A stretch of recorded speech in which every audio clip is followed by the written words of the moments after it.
Henny and Mudge in the green time. The picnic. In the summer, Henny and big dog Mudge like to go on picnics.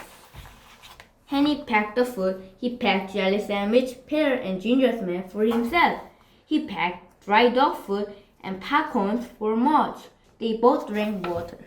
One Sunday, they went to the park for a picnic. Henny put all the food on a picnic table while Mudge chased some ants under a tree. Mudge was so big that his tail went wet. Every time he ran around the tree, whack, whack, whack, whack. Henny laughed at him. Soon they began eating. Henny threw his jelly sandwich while he threw pieces of popcorn into Mudge's mouth. Mudge always liked their first on picnic. While they were eating, a yellow bee landed on Henny's pear. Henny didn't see the bee. Henny picked up his pear. Ow! Henny cried. Mudge jumped. The bee flew away. Ow! Ow! Ow! Henny cried. He shook his hand again and again and again, but his hand hurt more and more. It hurt a lot. Tears came to Henny's eyes. His hand hurt so much. It had a puppy white sucker on it.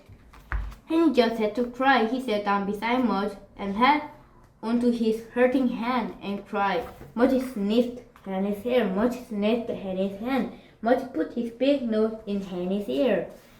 But Henny kept crying. Then Mudge licked Henny's face. Mudge liked the taste.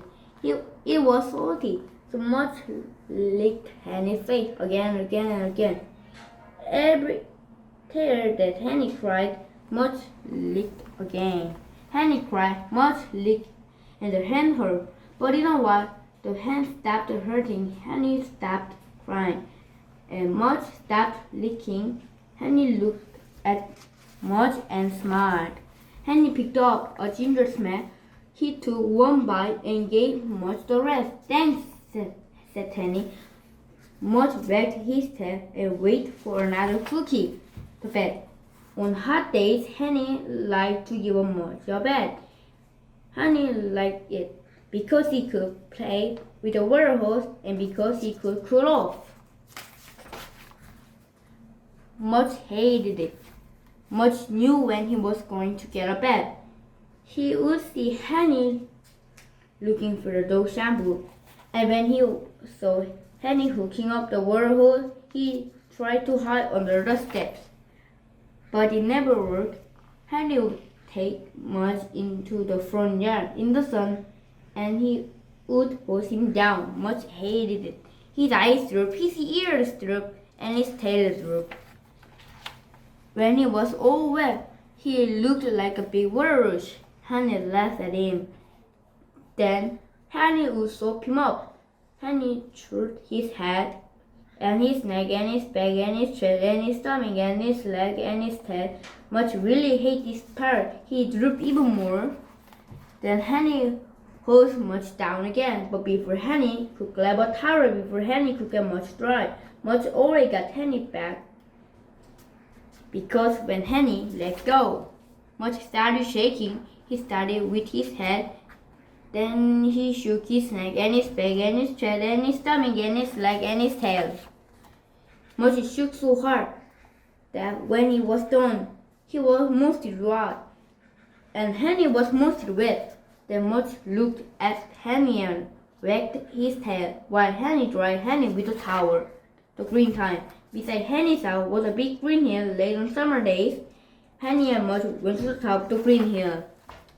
They looked down. They saw Henny's white house. They saw Henny's blue bike. They saw Henny's wooden swing. On top of the green hill, Henny felt big. He felt like a king. He saw his things below him, and he felt very big. I am king of the green hill, Henny said.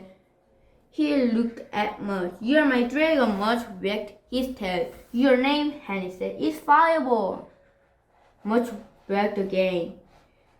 And you are very scary, Henny said. Mudge wagged some more. Henny and Mudge marched all over the top of the green hill. They met other kings who had dragons. They chased them away.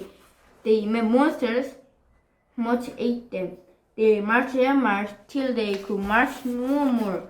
Then they found a magic tree on the green hill. It was a tree for a king and dragons who were tired. Henny and Mudge sat down under the tree. Henny put his arm around Mudge. They were glad for a magic tree. They closed their eyes. And a boy and a dog slept together on the green hill in their green time. The end.